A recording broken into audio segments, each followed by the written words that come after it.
Yeah. I love my HBCU. And boy, I love it, love it. I love it, love it. I love my HBCU. And man, I hope my team they won one. Yeah. I hope my team they won one. Yeah. Man, I hope my team they won one. I hope my team they won one. Yeah. I tune into the HBCU Sports Lab to see if my team won or lost. If they lost, I'm quiet as a mouse. But if they won, keep tab. I'ma do the dab, yeah. Dr. Cavil, he know what he be talking about. Mike and Charles, they know what they be talking about. They compress the analytic data with your hip hop. If you know them like I know them, they gon' tell you if your team, if they won or lost, and who the ball. So listen to Professor, yes sir, and pay attention, cause he gon' teach a lesson. This is Dr. Cavil with Inside the HBCU Sports Lab with Mike Washington, Charles Bishop. Mike is still on the road. Charles is in the house, or on the house, or he just has house money right now, I guess. It must be nice. As we get into it, y'all should have heard some of the back stories in the back scene talking about these past trips in terms of Black Atlanta Freaknik, Philly,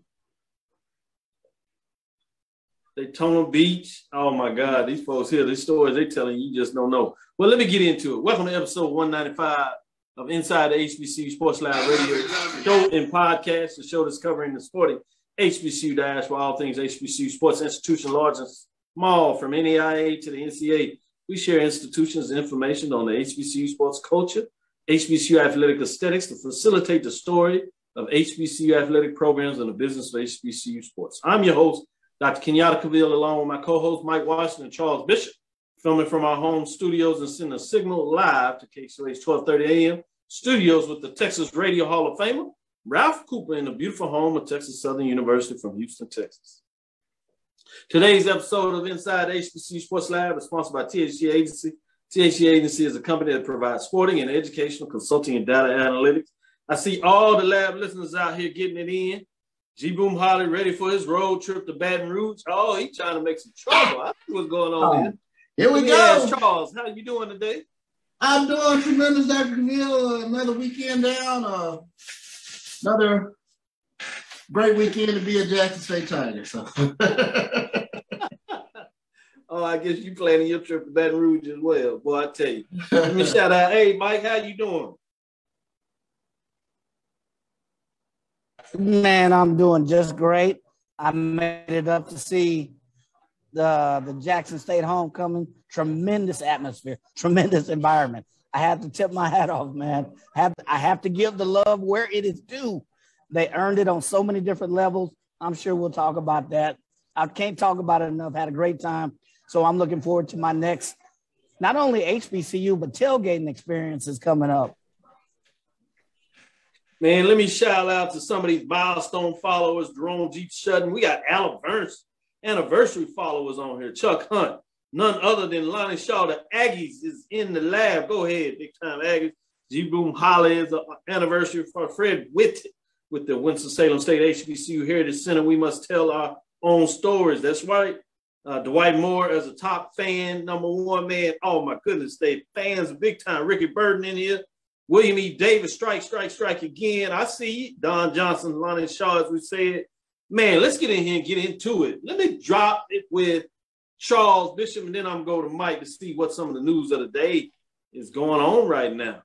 Yeah, well, let's start off in, of all places, New York. HBCU football is headed to the Big Apple, featuring old rivals. As we take a look at it, Sports 1105 presents the HBCU New York Football Classic, a collegiate football game featuring Howard and Morehouse College. The game will be held annually starting September 2022 at MetLife Stadium. The new sports tradition kicks off Howard and Morehouse College renewing their historic rivalry between two premier institutions.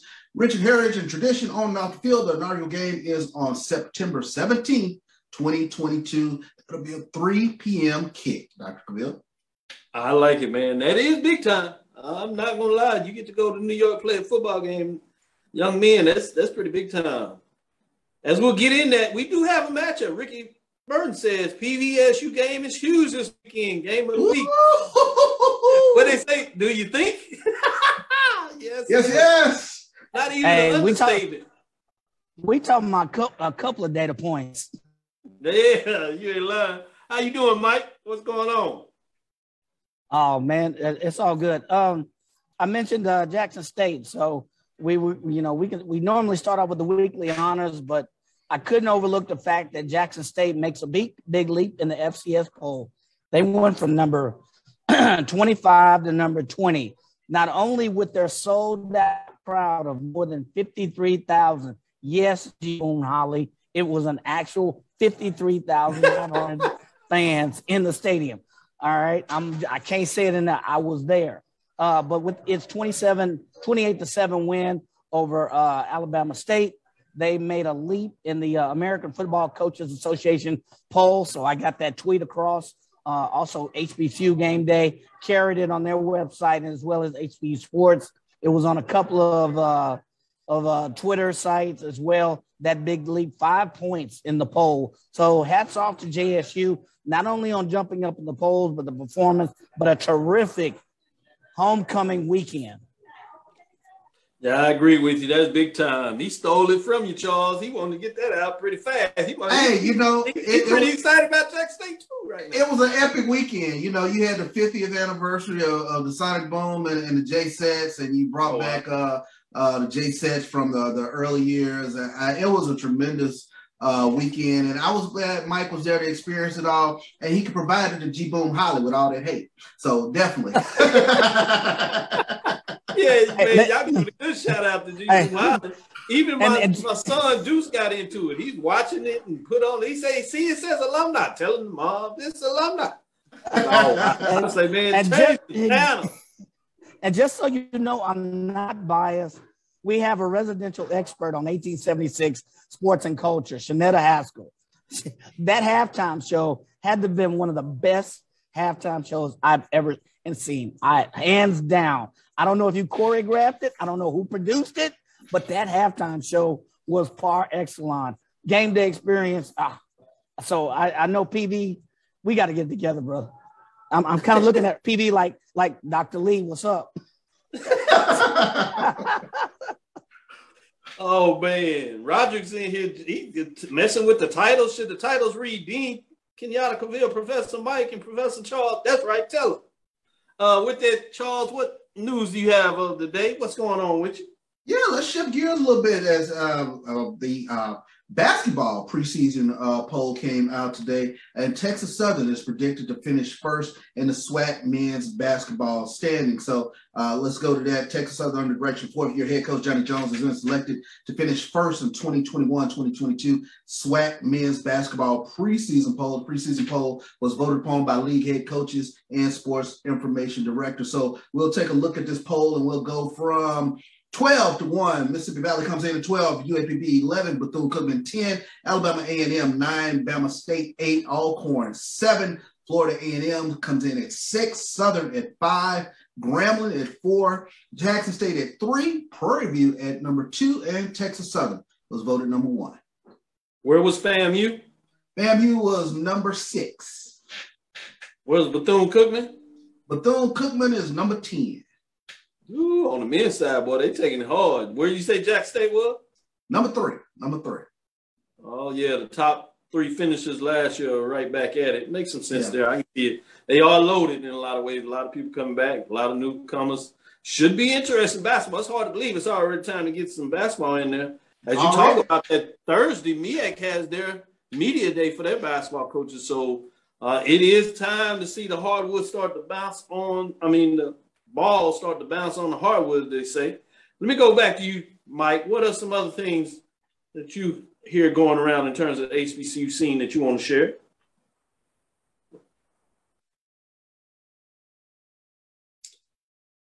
Hit your mute button, Mike. Yeah, I'm sorry about that, folks. Folks get excited, man. They want to hear what you're saying. I'm in a hotel. They think it's me. They think I put them. Yeah, I'm surprised they think, man, unmute Mike. Let's Mike. So SWAC SWAC announces its Week 7 football honors. Big ups to Kobe Dillon, who broke the Southern University single-game rushing record on Saturday. 14 carries, 267 yards, and 3 touchdowns. So, yeah, big ups to him. I know there's some Prairie View fans out there hoping that he got it all out of his system. Yeah, I know.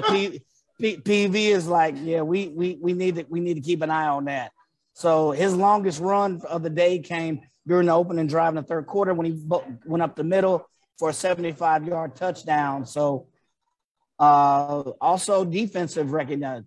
Who was it? Chase Foster.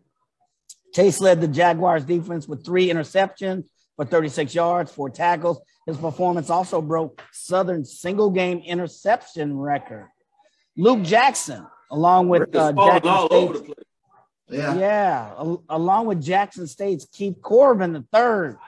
So Jackson went perfect on the day, successfully converting 44 and 24-yard field goals. And newcomer Corbin, who's out of H-Town, finished with 113 yards on 1 touchdown during a 28-7 Jackson State win over.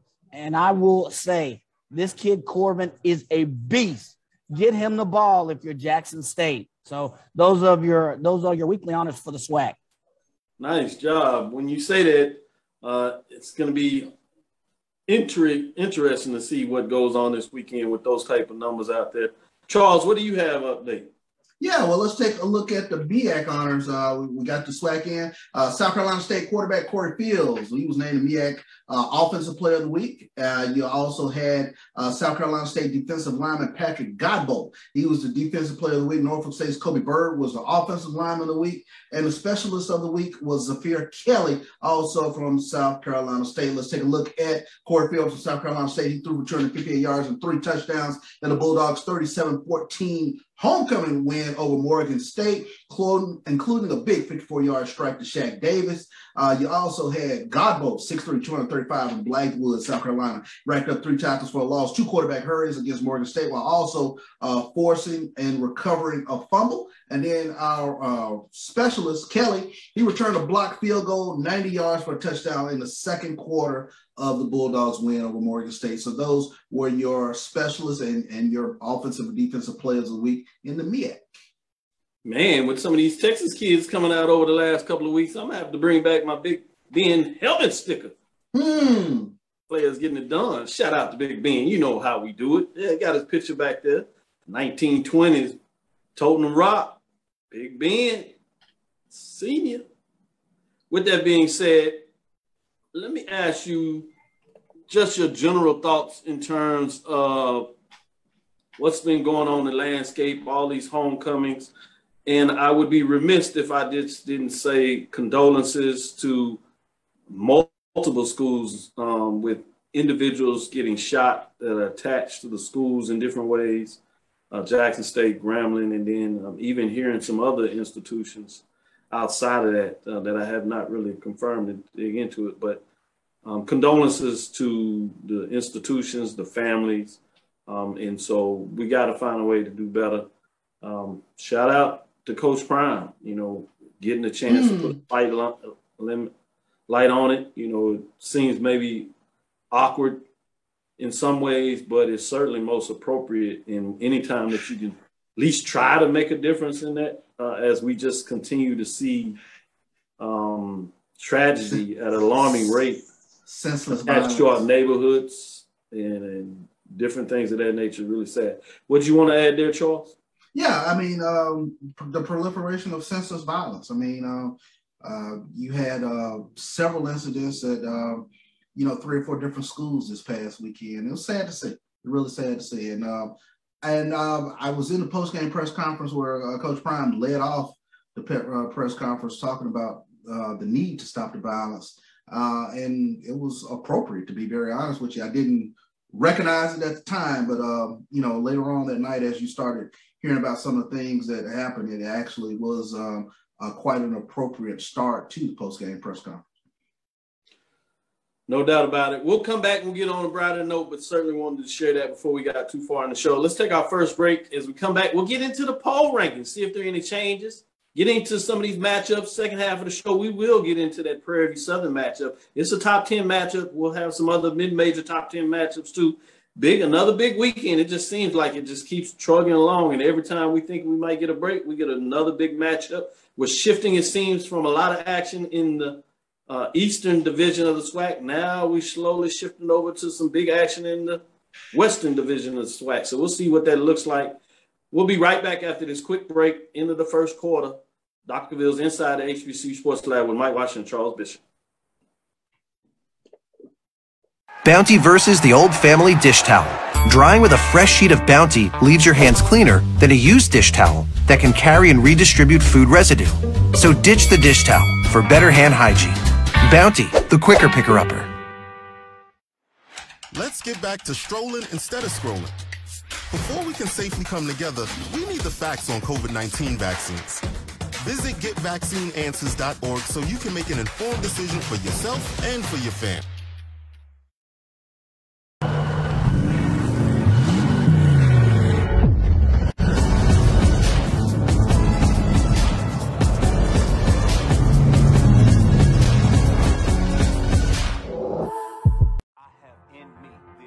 Support the Black College Sports Network so we can continue to provide you coverage.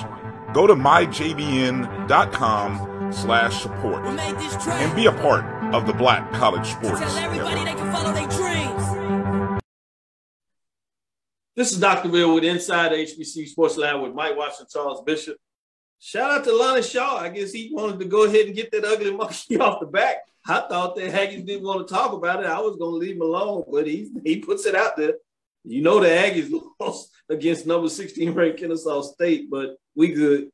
Yeah, Aggies are good. I hate to see them lose there, but it's a lot of folks, based on the noise, a lot of Aggies were talking that are gleeful in that loss. I guess it goes with the spoils. When you high, people celebrate you, but when you hit your lows, they want to punch you too. But let's get into poll rankings. We will see how that loss affected Aggies in my rankings.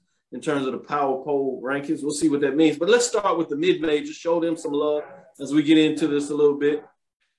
Dropping out of the poll this week is Benedict Tigers 3-4, 0-3 in conference race, still getting some big wins, but not doing that much in that vaunted SIAC Eastern Division. Bluefield State had a crushing losses. They were winning and couldn't hold on near the end of the game, so they fall to 3-2, dropping them out of the poll. So what are our top 10 teams? Let's start with number 10. We have the Lane Dragons out of the SIAC 4-3, 1-2 overall. They dropped 3 spots as they get it going. At number 9, you have Fort Valley State Wildcats, 4-3, upset to Morehouse doing homecoming. Surprise, didn't see that coming. They dropped also 3 spots with 17 points. At number 8, you have the Virginia Union Panthers, 4-3, 3-1, 20 points. They were not ranked, and they jumped in the poll, which creates a top 10 matchup this week. We'll get a chance to talk a little bit about that as well in the second half of the show. But at number 7, we have Kentucky State Thoroughbreds, 4-3, 2-1, 39 points. They were not ranked. They got a big win as they continue to get it going on, which sets up a big matchup between them and Miles when you talk about some of these matchups. Closing out on the number 6, the final team in the bottom 5 rankings there. Let's get in as we talk about it. We have Shaw Bears. 4-3, 3-1, 51 points, previous to rank 8. So they move up 2 spots after a big win. Let's get into the top 5 teams now. This is where it goes down. Not really. The top 5 teams are the very same teams. They've solidified this and just will not move one way or the other. Everybody just keeps winning. It'll be nice when we get some of those head matchups. Oh, not so fast. We will get that this weekend. Let me start with this, though. At number 5, Fayetteville State Broncos. 5-1, 4-0, 65 points. At number 4, you have Albany State Golden Rams, 6-1, 3-0, 76 points. Number 3 is Savannah State Tigers, 6-1, 4-0, 79 points. We will get a top 5 matchup with 3 versus 4. It'll be fascinating as we get a chance to break that down. At number 2, Bowie State Bulldogs, 6-1, 4-0, 4 first place votes, 82 points. They set up that matchup with Virginia Union. As much as they dominate, this win becomes big. They go on the road. Richmond got them a couple of years ago in terms of Virginia Union in Richmond. So it'll be fascinating. The winner of this controls the Northern Division. You think that's impossible about how well Bowie State Bulldogs have played, but that's not the case when you had a major upset in some people's eyes, Virginia took down then the number 25 team in the country, Shawan, to set up this matchup with Bowie State.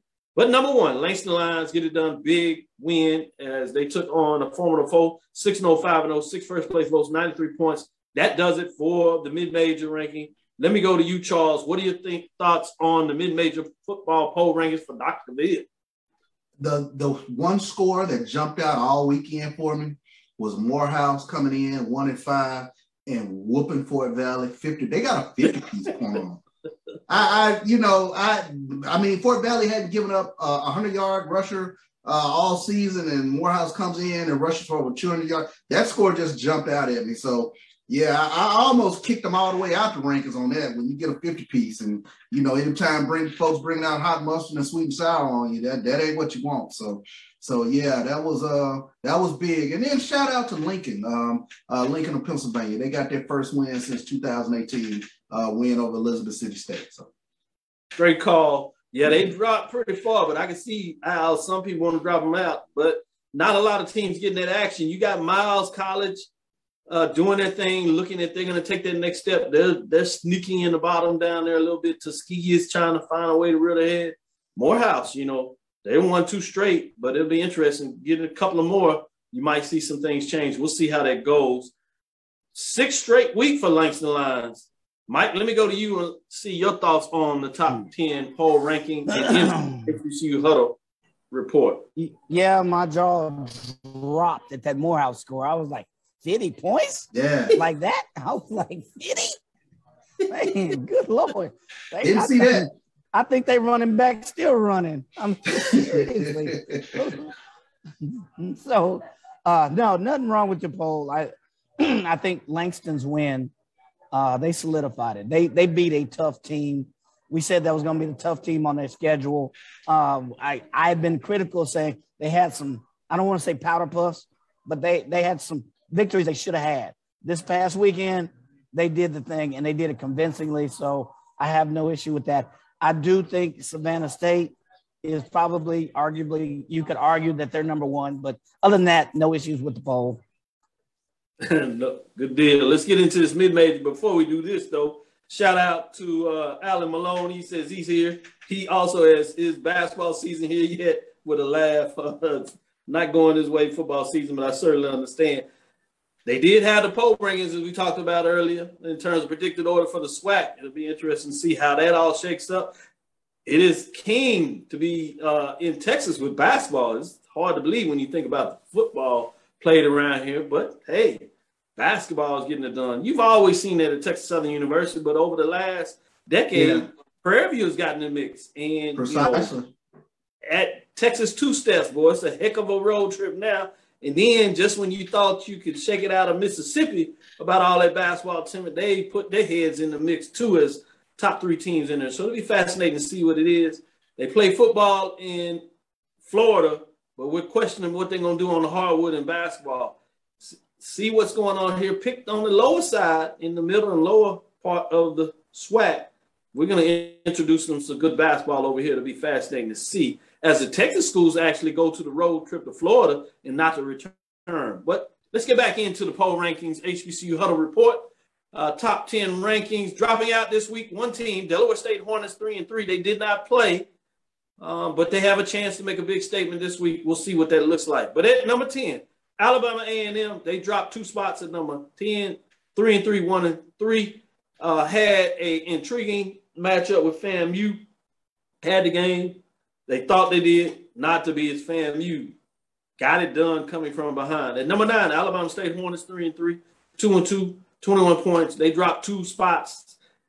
They are trending in the wrong direction as they continue to fall. Somebody's falling out of that poll, you'd imagine. If not next week, certainly in 2 weeks, as you had a Magic City Classic as they had the head-to-head. At number 8, Southern Jaguars, 3-3. They are the team that jumps in the poll this week, 25 points, 2-1, setting up their top 10 matchup. At number 7, you have Tennessee State Tigers, big win in overtime. 3-3 on the season as well, 1-1 in the conference race, 43 points, moving up 3 spots.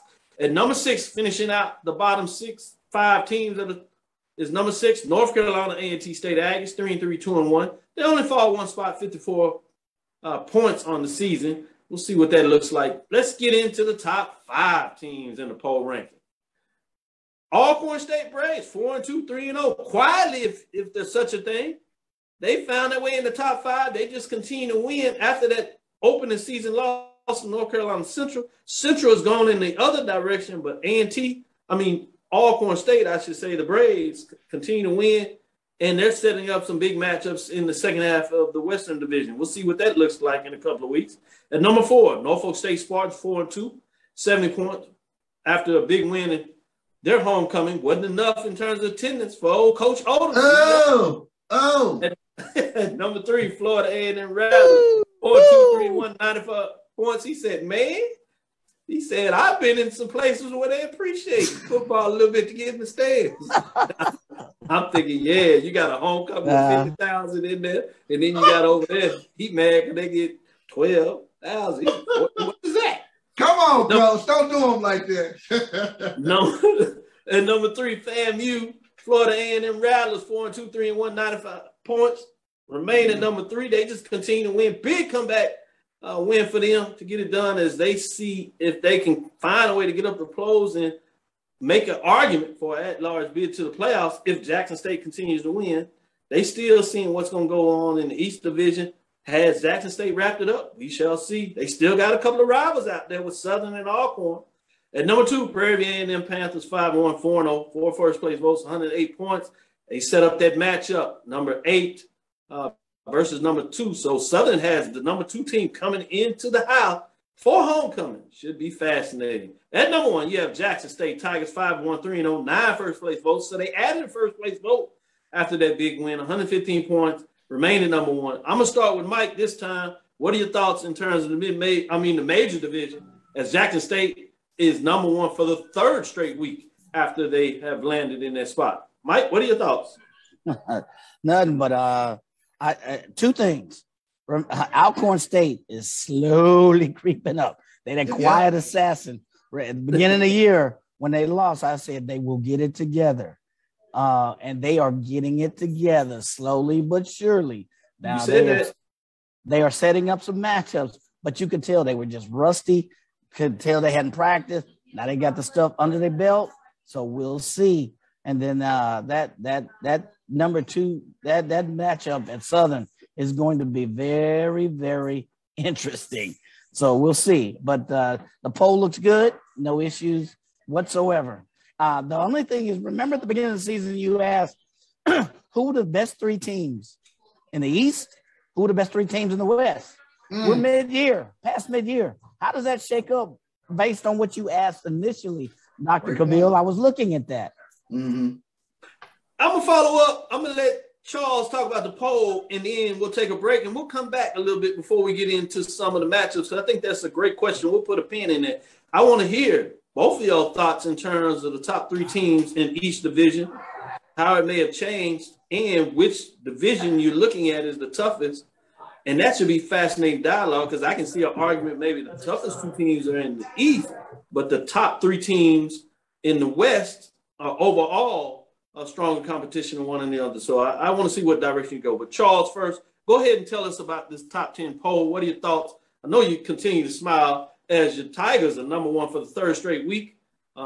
Good time to be Jackson State Tiger fan, I guess. Yeah, very much so. I mean, Jackson State, they're getting it done week in, week out, and that defense is smothering. You get one opportunity to score, and that's about it. You know, that's what they're surrendering. You know, it is what it is. Big shout out to Southern. Huge. He just saying like that. Hold on. He's getting one opportunity to score. Wow. He gonna drop it like that? Yeah. They just suffocate you out. You know, it is what it is. That is one of them. He said Jackson's defense got that anaconda life. Hey, you want none. Yeah, you don't want none, man. There's that anaconda defense. It is something else. But shout out to Southern, huge bounce back win over UAPB, and you know I got an opportunity to push them back off the ledge a little bit because they were chasing Jason the week before. So good job, Southern, getting the win in there. Shout out to Coach Dawson. Oh, he brings a different mindset. You know, you East Coast cats, hey, y'all need to get up off that, halftime, band time, and all this stuff. He wants some seats in the stands, not outside the stadium. Yeah, it can't be the greatest homecoming on earth if you're outside the stadium. Cut that out. Come on inside the stadium now. So 16K ain't gonna get it done. Come on, Norfolk State. I know you're a basketball powerhouse, but Coach Dawson Otis wants his fannies in the seats in Dick Price Stadium. So shout out to Norfolk State, getting it done on homecoming. And like we've all mentioned, Alcorn, slowly but surely, quietly, they're getting it done week in, week out. That was a scary game, I thought, for Alcorn this week, going to it'll be in Mississippi Valley State. Valley, playing much better football, and they went to Mississippi Valley and got the win. That was a good win. Yeah, it was. And Valley played solid, just not enough. Couldn't turn those field goals into touchdowns, or it may have been even a little more interesting. Kudos, as you said, for the Braves. They continue to get it done. J-Mac wants to shout out and says, Charles is so humble right now. I agree. Got a lot of football to be played. A lot of football to be played. As I want to see what the lab lecturers, listeners say out there in regards to their thoughts. Which of the divisions, who are the top teams in terms of which division you're going, in what direction? We'll answer that with these guys when we come right back after this break, halftime. Let's get to it for the second half of the show. We'll be right back. Dr. Bill's Inside the HBCU Sports Lab with Mike Watts and Charles Bishop. Troy, you work here? I'm never not working. Like Head & Shoulders Scalp Shield technology, up to 100% dandruff protection, even between washes. Never not working. Never not working. Never ever not working. Head & Shoulders Scalp Shield, never not working.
Your ad could be ran here.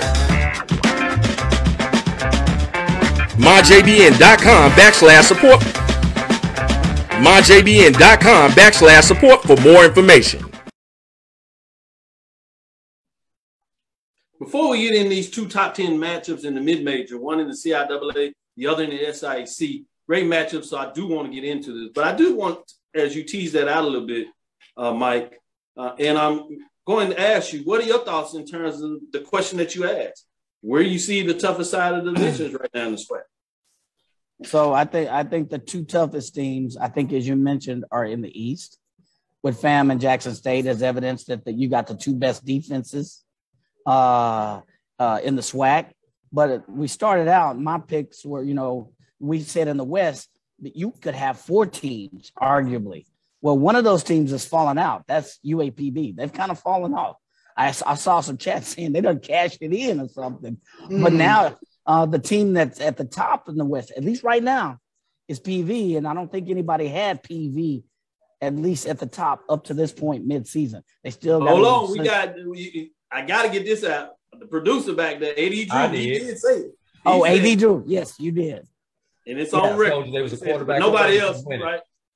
Yep, and I had concerns because we didn't know who their quarterback was. So fast forward, we're 5-6 games in the season, and now you got Alcorn slowly sneaking back up.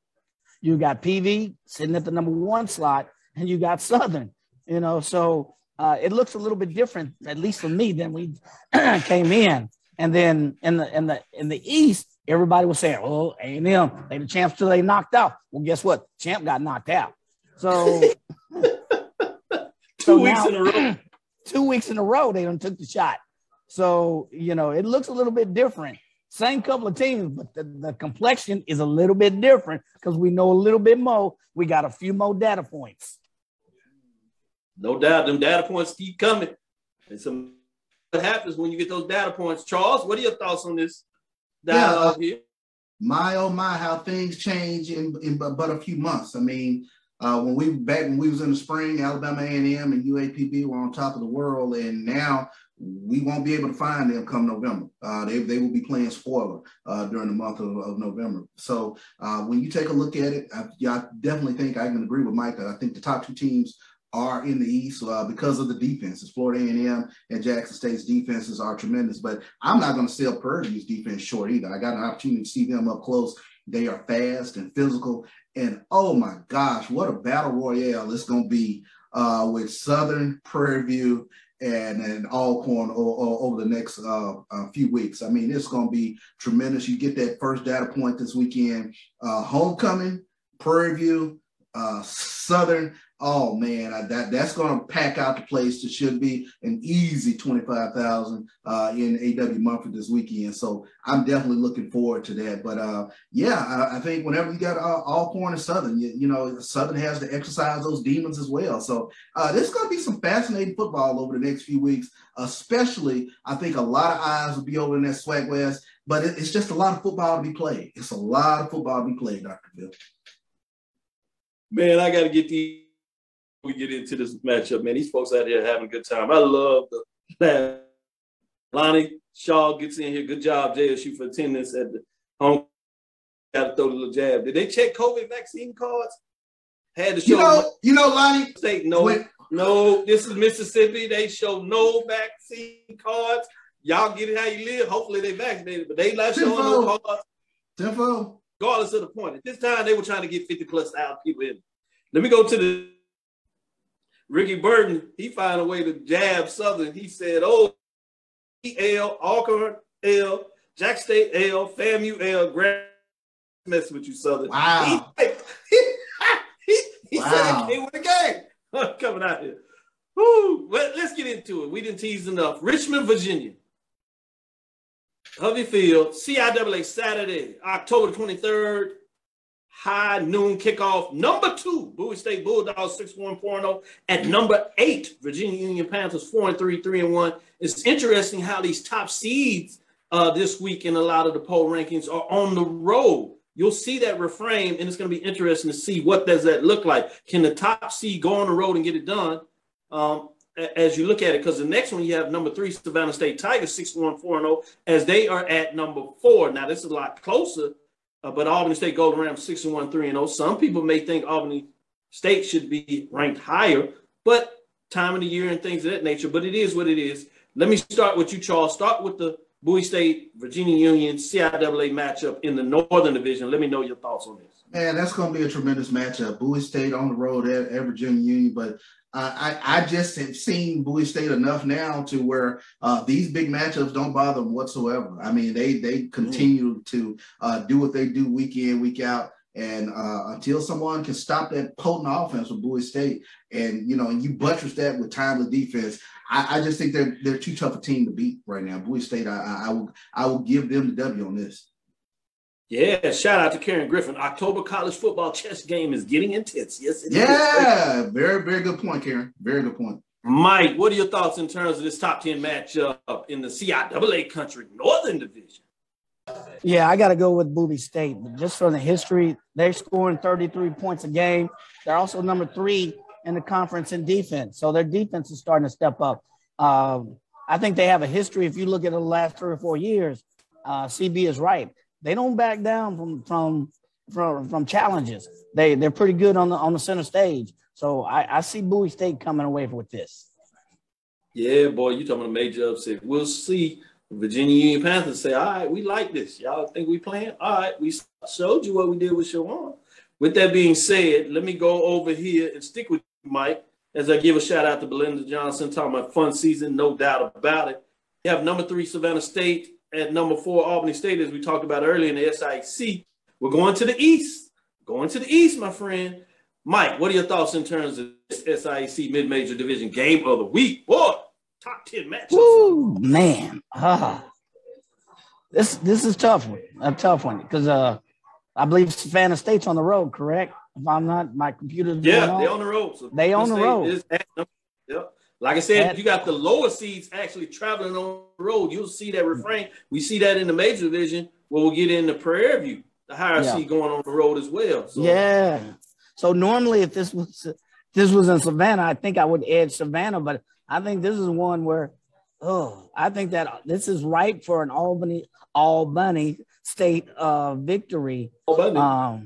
So, their defense is really stepping up, and their offense is kind of fluctuated at times, but I got to pick Albany State on this one at home. Charles, coming to you. $1 million matchup, Savannah State's run offense versus Albany's run defense.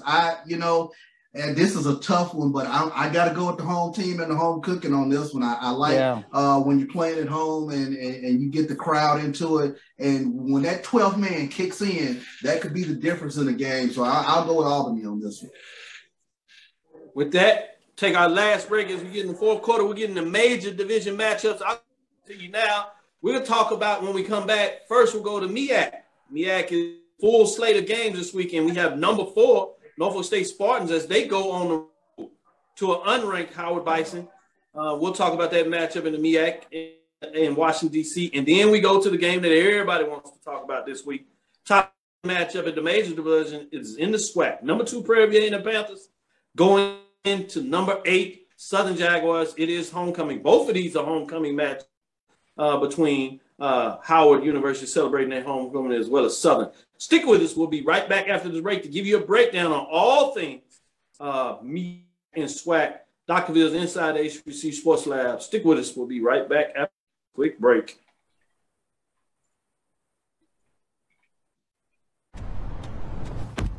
Oh, that spin class was brutal. Well, you can try using the Buick's massaging seat. Oh, yeah, that's nice. Can I use Apple CarPlay to put some music on? Sure. It's wireless. Pick something we all like. Okay, hold on. What's your Buick's Wi-Fi password? Buick Envision 2021. Oh, you should pick something stronger. That's really predictable. That's a really tight spot. Don't worry. I used to hate parallel parking. Me too. Hey. Really outdid yourself. Yes, we did. The all-new Buick Envision. An SUV built around you. All of you. Industry was hurting, but I didn't bandage the rope. Now I got too sick with it. Now we done found us. Here comes Monmouth. Now they come in at North Carolina A&T for homecoming. Advice to Monmouth for homecoming at A&T. Leave the band at home. You can just get the whole 20 minutes to A&T. With my powers and knocking the pitches down, trying to teach you business first and put your pitches down. Yo, major. Itchy, squirmy, scratchy, family not getting clean. Get Charmin Ultra Strong. Go get 'em. It just cleans better. With a diamond weave texture, your family can use less while still getting clean.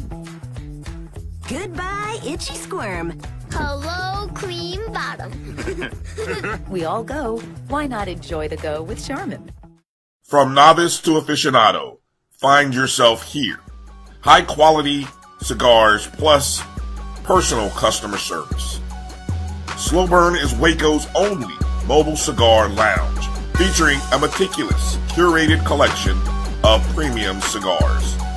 Visit our website, www.slowburnwaco.com. That's www.slowburnwaco.com.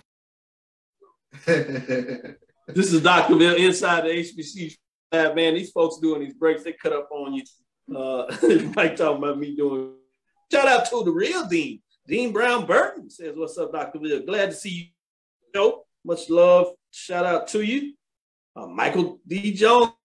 Congrats to Alcorn women as well as the JSU men winning the SWAC cross country championships. They did that. Yeah. Shout out to them. Thank you for making sure we got that out there. Good point. let's get into it. Let's go into the MEAC. Number 4, Norfolk State Spartans, 4-2 on the road again. They are into hostile territory, but they're ranked to an unranked team, Howard Bison. Let me start. What do you talk about in this matchup here?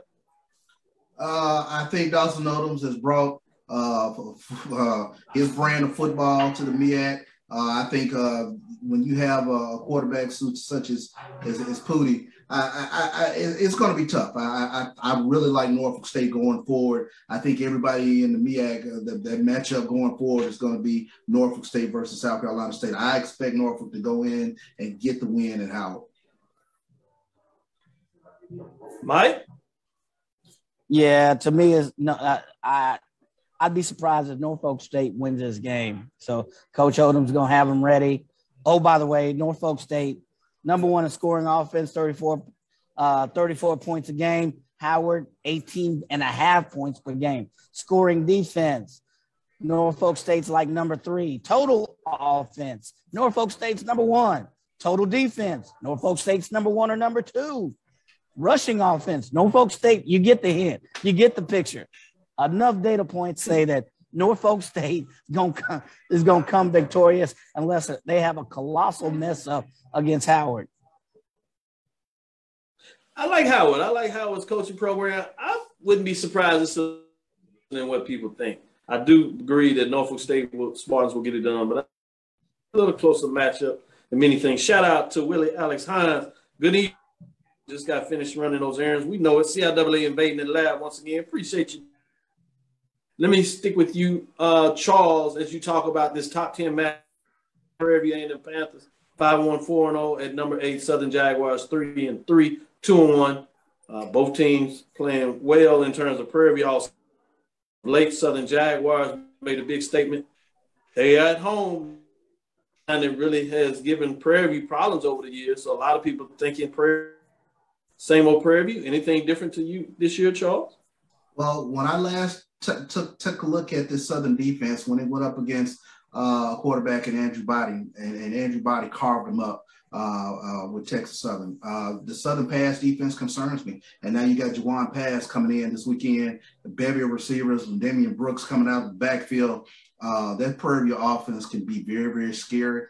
And Prairie View has defense this year. I look for Prairie View to go in to Baton Rouge and get the win on homecoming.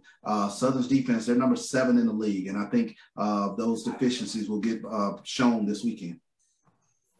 Mike, coming to you, saving it for you to talk about this top 10 matchup. Charles said defensive Prairie View will travel.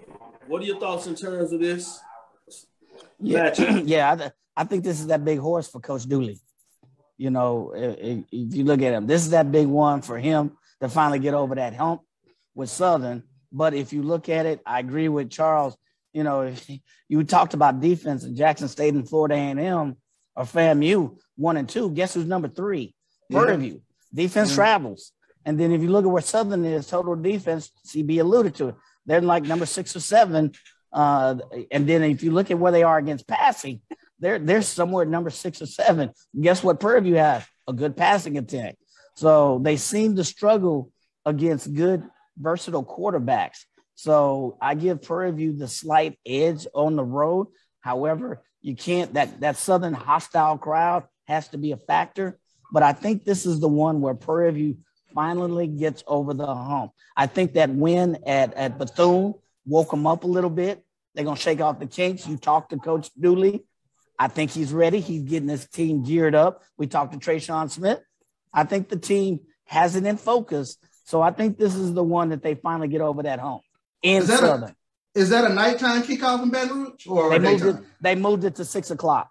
Oh, nighttime in Baton Rouge. I think they moved it from 1 or 2 in the afternoon to 6. I didn't know it until we were looking on Joe and I were in Jackson, and we happened to look at them. Oh, they moved this to a 6 o'clock game. That's going to be a hostile atmosphere. Yeah, that's going to be a hostile atmosphere. So that's the one factor that it weighs in Southern's favor, of course. Mm. Shout out to Lonnie again. He got jokes all today. He talking about the lad got more interruptions than Aggies defense this past. last week against Kennesaw State. Yeah, the Aggies did not get it done. Let's go in that matchup a little bit when you talk about the fact that the Aggies got shut out 14-0. Just a quick rewind, because it surprised me that not necessarily lost, even though I picked them to win that game. I could understand that they would lose in that, but the way they lost has to be concerning to some Aggies out there in terms of getting one shutout, but not looking good in the framework in different areas of the game.